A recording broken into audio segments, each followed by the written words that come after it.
గౌతమ్ కృష్ణ నవల 16వ భాగం. రచన Shrimati Sheikh Suraiya, wife of M Y Narayana. చదువుతున్నది భావరాజు పద్మిని. అయ్యా గౌతమ్ గారు, అయ్యా బాబు సంపాదించి పెడితే తిని కూర్చోవచ్చు, సంఘసేవ చెయ్యొచ్చు. నీకేమీ పని పాట లేదనుకుంటాను. ఇక్కడికొచ్చి పెద్ద సంఘ సంస్కర్తలాగా ఫోజు కొడుతున్నావు. నీకు డబ్బు విలువ ఎలా తెలుస్తుంది? మేము మధ్యతరగతి వాళ్ళం. మా కష్టాలు నీకెలా అర్థమవుతాయి? ఇన్నాళ్ళు ఉద్యోగం కోసం కాళ్ళరిగేలా తిరిగాము. ఎంతో కష్టం మీద 6 లక్షల రూపాయలు లంచం ఇస్తే గవర్నమెంట్ ఉద్యోగం ఇప్పిస్తానన్నాడు ఓ ఆఫీసరు. ఎంతో కష్టపడి వడ్డీలకి డబ్బులు అప్పు తెచ్చి మరీ రెడీ చేసుకున్నాము. ఇప్పుడు తీరా డబ్బులు ఇవ్వబోయే సమయానికి నువ్వు చేసిన ఆ ఉద్యమం వల్ల ఆ ఆఫీసరు లంచం తీసుకోనంటున్నాడు. ఇంక నాకు ఆ ఉద్యోగం రాదు. నా జీవితం నాశనం అయిపోయింది. మా నాన్న వ్యవసాయం అంటూ ఎప్పుడో సగం చచ్చిపోయాడు. ఇప్పుడు నా వల్ల పూర్తిగా చచ్చిపోతాడు. నువ్వు ఈరోజు, రేపు లేదా 4 రోజుల పాటు హడావిడి చేసినంత మాత్రాన లంచం తీసుకోవటం, ఇవ్వటం ఆగిపోయిందని మురిసిపోతున్నావా? అదెన్నటికీ ఆగదు. నీలాంటి వాళ్ల వల్ల మా యువకుల జీవితాలు నాశనం అయిపోతున్నాయి. నీకెందుకురా మా గురించి? లంచం ఇవ్వడానికి మేము సిద్ధంగా ఉన్నాము. మాకు లేని బాధ నీకెందుకు? ఇప్పుడు నాకు జరిగిన నష్టాన్ని నువ్వు పూడుస్తావా? ఉద్యోగం రాకపోతే నేను నా ఫ్యామిలీని ఎలా పోషించాలి? దొంగతనాలు చెయ్యాలా? దోపిడీలు చెయ్యాలా? ఇంక చదవలేనట్లు పక్కకి తిరిగింది కుముద. బుద్ధుందా? ఇతనేం మాట్లాడుతున్నాడు? లంచం ఎంత పెద్ద నేరమో, దానివల్ల సమాజానికి ఎంత నష్టమో ఎన్నిసార్లు చెప్పినా ఇతనికి అర్థం కాదా? ఇలాంటి వాళ్ళని. ఆగు కుముదా, ఆగు. ఆవేశపడకు. అతను అంత దారుణంగా మాట్లాడాడు అంటే అందుకు కారణమైన పరిస్థితులేమిటో మనం అర్థం చేసుకోవాలి. అతని ఆవేదనలో ఉన్న నిజాయితీ, అతని జీవితంలోని వాస్తవాలు మనం గమనించాలి.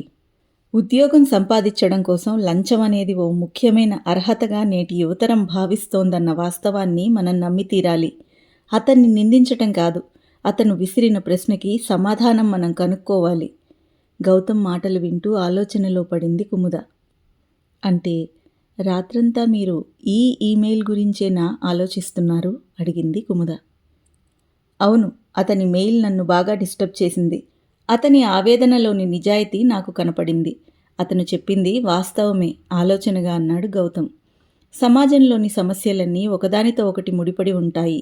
ఏదో రకంగా డబ్బు సంపాదించడమే జీవితంలో సక్సెస్ అని ఈనాటి యూత్ నమ్మకం. ఇది ఒకప్పుడు నేను నమ్మిన సిద్ధాంతమే. గవర్నమెంట్ ఉద్యోగం అన్నది డబ్బు సంపాదనకి చాలా సులభమైన, నమ్మకమైన మార్గం. ఉద్యోగం సంపాదించడానికి ఓ షార్ట్కట్ ఈ లంచం. లంచం ఇస్తే చాలు, పనులు ఇట్టే అయిపోతాయి. సర్టిఫికేట్లు లేకపోయినా లంచం ఇస్తే లైసెన్స్ వస్తుంది. అర్హత లేకపోయినా లంచం ఇస్తే ఎక్స్పీరియన్స్ సర్టిఫికేట్ వస్తుంది. లంచం ఇస్తే ఉద్యోగం వస్తుంది. లంచం ఇస్తే ప్రమోషన్ వస్తుంది. అన్నిటికీ ఒకే ఇంధనం ఈ లంచం అనబడే ధనం. ఆవేశంగా మాట్లాడుతున్న కుముదను చూస్తూ ఆమె మాటలు వింటున్న గౌతమ్కి వెంటనే తన తల్లి గుర్తుకు వచ్చింది. తన తల్లి కూడా ఆ రోజుల్లో ఇలాగే మాట్లాడుతుండేదేమో, ఇలాగే ఆవేశంగా, తీక్షణంగా వాదించేదేమో. తన్మయంగా తననే చూస్తున్న గౌతమ్ని చూసి ఒక్కసారిగా మాట్లాడడం ఆపేసింది కుముద. ఆమె బుగ్గల్లో మారుతున్న రంగులు గౌతమ్ దృష్టి నుంచి తప్పించుకోలేదు. ఏదో వింత హాయి అతనిలో మరింత హుషారు నింపింది. ఓకే కుముదా, ఒకటి మాత్రం నిజం. ఈ లంచం అనేది 2 వైపులా పదును కలిగిన కత్తి లాంటిది. ఇన్నాళ్ళు మనం లంచం తీసుకునే వాళ్ళని మార్చగలిగితే ఈ సమాజం బాగుపడిపోతుంది అనుకున్నాం.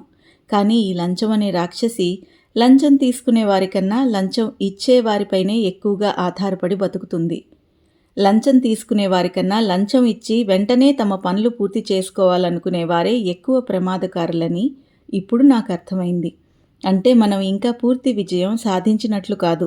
మన ఈ ఉద్యమం ఇంకా కొనసాగించాలి, ఇంకో కొత్త మార్గంలో అన్నాడు గౌతమ్. అవును గౌతమ్, మీరు చెప్పింది నిజం. ఈ పోరాటంలో మీరే ముందు నడవాలి. ఈ పోరాటంలో మీ వెనకే మేమందరం. మన వెనుక విజయం నడవక తప్పదు, అవునా? నవ్వుతూ అంటున్న కుముద మీద నుండి దృష్టి తప్పించుకోవడం ప్రతిసారి కష్టంగా అయిపోతోంది అతనికి. ఆమె గొంతులో పలికే విశ్వాసం అతనికి గర్వంగా అనిపిస్తుంది.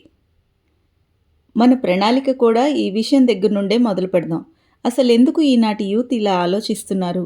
వారిలో ఇంత ఆవేదన, ఆక్రోశం ఎందుకు పెరిగిపోతున్నాయి? దాని మూలాలేమిటి? కొత్త కొత్త ఆశలతో, సమున్నతమైన ఆశయాలతో ఈ సమాజంలోకి అడుగుపెట్టాల్సిన యువతరం ఎందుకు ఇలా నిరాశ నిస్పృహల వైపు దారితీస్తున్నది? సమాజాన్ని అభివృద్ధి వైపు పరుగులెత్తించాల్సిన యువతరం ఎందుకు దారి తప్పుతోంది? నేరాల పునాదులపై తన ఆశల సౌధాలు నిర్మించుకుంటోంది.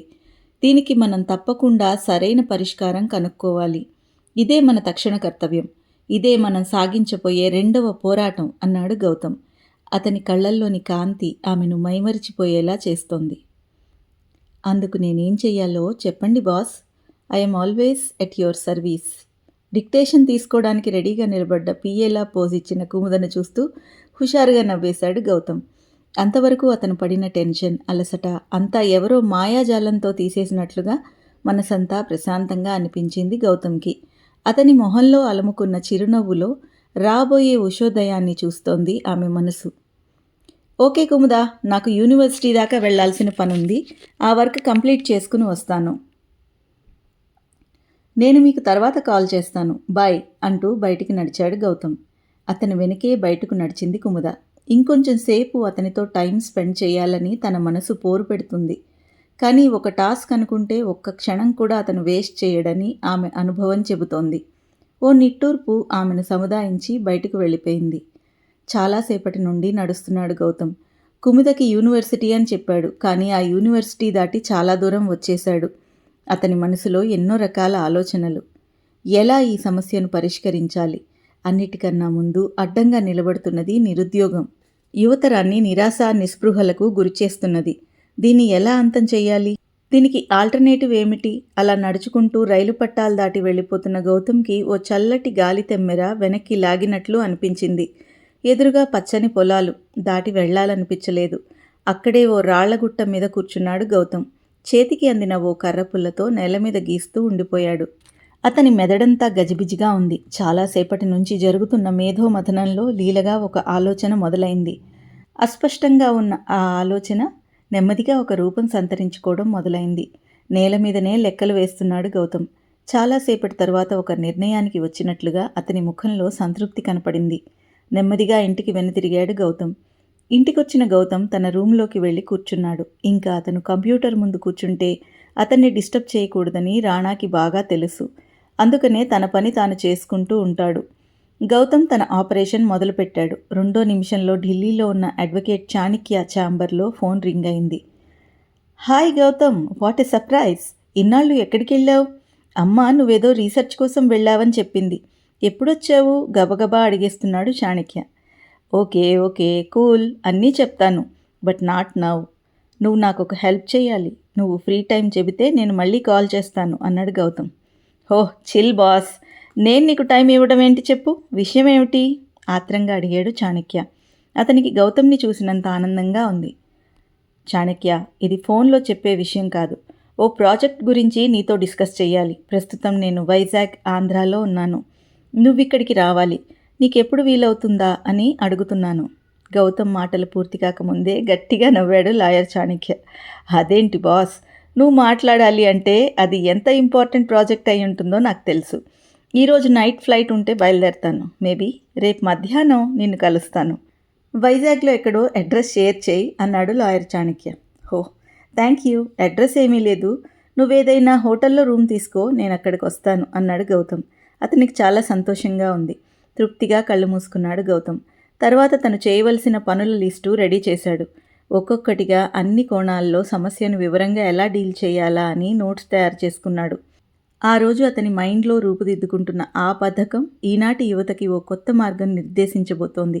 భారతదేశ చరిత్రలో ఓ అపూర్వమైన వ్యవస్థకి నాంది పలకబోతోంది. మళ్ళీ మన దేశం అన్నపూర్ణ కాబోతోంది. అతని మనస్సు నిండా ఎన్నో ఆలోచనలు. అన్నీ సాకారమవుతాయన్న విశ్వాసం కలగలిసి ఉన్నాయి. ప్రకృతి సైతం అతని ఆలోచనలకి ఆమోదం తెలుపుతున్నట్లుగా ఆహ్లాదంగా మారిపోయింది. అదొక పెద్ద స్టార్ హోటల్. ఓ రూమ్లో ఎదురెదురుగా కూర్చుని ఉన్నారు గౌతమ్, చాణక్య. చాలాసేపటి నుండి గౌతమ్ చెబుతున్న విషయాలన్నీ ప్రశాంతంగా వింటున్నాడు చాణక్య. అతని మొహంలో గౌతమ్ మీద అతనికున్న అడ్మిరేషన్ స్పష్టంగా కనిపిస్తోంది. ప్రతి విషయం చాలా జాగ్రత్తగా వింటున్నాడు. తను కృష్ణతో జరిపిన వాదన దగ్గర నుండి నిన్న తనకు వచ్చిన మెయిల్ వరకు అన్నీ వివరంగా చెబుతున్నాడు గౌతమ్. చాణక్య, గౌతమ్ ఓ రకంగా అన్నదమ్ముల్లా ఉంటారు. ఇద్దరూ దాదాపుగా అన్ని విషయాలు షేర్ చేసుకుంటారు. వారిద్దరి మధ్య రహస్యాలు కూడా లేవనే చెప్పాలి. అందుకే గౌతమ్ చెప్పిన విషయాలు వింటున్న చాణక్య జాగ్రత్తగా తన మనసులోనే రికార్డ్ చేసుకుంటున్నాడు. సో నువ్వు డిసైడ్ అయ్యావన్నమాట. ఇక్కడే ఉండిపోతే మరి బిజినెస్ ఎలా? డాడీ ఒక్కడే అన్నాడు లాయర్ చాణక్య. ఇంకా టాపిక్ వద్దు. ఇప్పుడు I am a common man. ఓ మామూలు మనిషిలాగే నేను బతకాలని డిసైడ్ అయ్యాను.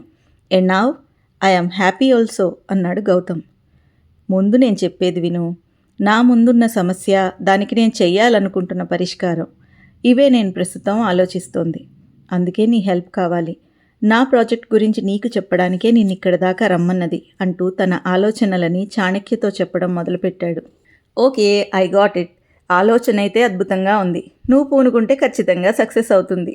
నేను రేపే మన ఫ్రెండ్స్ అందరినీ కాన్ఫరెన్స్ కాల్లోకి తీసుకుంటాను. I will explain to them. కానీ నువ్వు ఒక్కసారి వాళ్ళతో మాట్లాడు. ఐ హోప్ వాళ్ళు నీకు నో చెప్పరు. మనం చేసేది మంచి పని అయినప్పుడు పెద్దగా నెగిటివ్ రిప్లై రాదని అనుకుంటున్నాను. పైగా ఫైనాన్స్ విషయంలో నీ మీద 100% కాన్ఫిడెన్స్ ఫీల్ అవుతారు అన్నాడు లాయర్ చాణక్య. అయితే నీకు నైట్ కల్లా నేను ఈ ప్రాజెక్ట్ పూర్తి వివరాలు, కాస్ట్ మొదలైన అన్ని వివరాలని నోట్ తయారు చేసి పంపిస్తాను. మన ఫ్రెండ్స్కి ఎక్స్ప్లెయిన్ చేయడానికి నీకు ఈజీగా ఉంటుంది. లీగల్గా ఏమైనా ప్రికాషన్స్, ఫార్మాలిటీస్ ఉంటే నువ్వు చూసుకో. నువ్వు ప్రాజెక్ట్ ఫైనల్ చేయి. నెక్స్ట్ వీక్ కల్లా ఇక్కడ నేను గ్రౌండ్ ప్రిపేర్ చేస్తాను. రిలాక్స్ అవుతున్నట్టుగా అన్నాడు గౌతమ్. ఓకే బాస్, నీ మొదటి ఉద్యమం అదే సహాయ నిరాకరణ ఉద్యమం. దానిలో సక్సెస్ అయ్యావు. మరి రెండో ఉద్యమం పేరేమిటి? హుషారుగా అడిగాడు చాణక్య. అవును, ఇది గాంధీజీ సాగించిన ఉద్యమమే. అదే స్వదేశీ ఉద్యమం. మన దేశం మన దేశంలానే ఉండాలి. ఏదో ఒక వేరే దేశాన్ని కాపీ కొట్టుకోవడం కాదు.